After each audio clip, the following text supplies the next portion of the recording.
கர்த்தருடைய பரிசுத்தமுள்ள நாமத்திற்கு ஸ்தோத்திரம். இன்றைய நாளின் தியானத்திற்காக தானியேலின் புஸ்தகம் 3ஆம் அதிகாரம் 25வது வசனம். அதற்கு அவன், இதோ 4 பேர் விடுதலையாய் அக்கினியின் நடுவிலே உலாவுகிறதை காண்கிறேன். அவர்களுக்கு ஒரு சேதமும் இல்லை. 4ஆம் ஆளின் சாயல் தேவபுத்திரனுக்கு ஒப்பாயிருக்கிறது என்றான். நேபுகாத்நேசர் ஒரு சிலையை, பொற்சிலையை அந்த இடத்துல நிறுவி எல்லாரையும் அதை வணங்கும்படியாக நிர்பந்திக்கிறான். ஆனால் இந்த 3 வாலிபர்களும் சொல்லுகிறார்கள், நாங்கள் ஆராதிக்கிற எங்கள் தேவன் எங்களை விடுவிப்பார். அவர் எரிகிற அக்கினி சூளைக்கும் ராஜாவுடைய கைக்கும் எங்களை விடுவிப்பார் என்று சொல்லி அந்த சிலையை வணங்காமல் நிற்கிறார்கள். ஆகவே ராஜா இவர்களை அக்கினியிலே போடும்படியாக கட்டளை கொடுக்கிறார். இப்பொழுது இந்த 3 பேர் அக்னியிலே போடப்படுகிறார்கள். ஆனால் 4வது ஒரு சாயல் அந்த இடத்துல உலாவுகிறது அவர்களோடு கூட. அந்த 4வது சாயல் தேவபுத்திரனுக்கு ஒப்பாய் இருக்கிறது என்று சொல்லி ராஜா சொல்லுகிறார். எனக்கு அருமையான தேவ பிள்ளையே, ஒருவேளை இன்று உனக்கு முன்பதாக உன்னுடைய வாழ்க்கை அக்னியின் பாதையாக இருக்கலாம், போராட்டத்தின் நாட்களாக இருக்கலாம். பட்சிக்கிற அக்கினியை போல உன்னை பட்சிக்கிற ஜனங்களின் மத்தியிலே நீ நின்று கொண்டு இருக்கலாம்.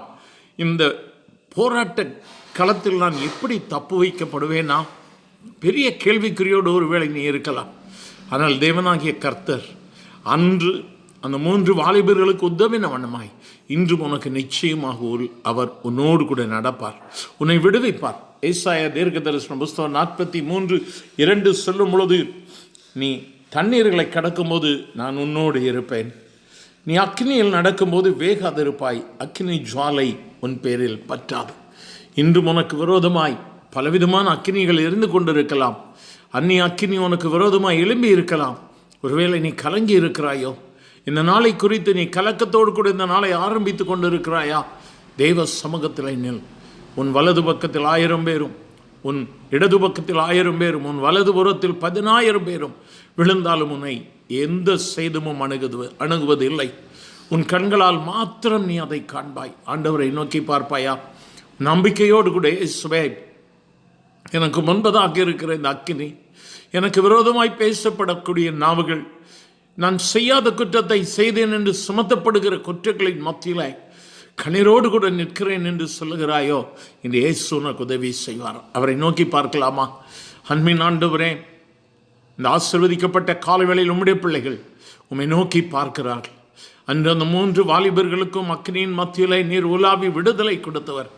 இன்றைய நாளிலும் அக்கினியை போன்று பலவிதமான பிரச்சனைகள், கண்ணீர், போராட்டங்கள், வியாதிகள், பண கஷ்டங்கள் என்று சொல்லி போராடுகிற உம்முடைய பிள்ளைகளுக்கு என் ஆண்டவர் இன்றைக்கு விடுதலை கொடுங்கப்பா.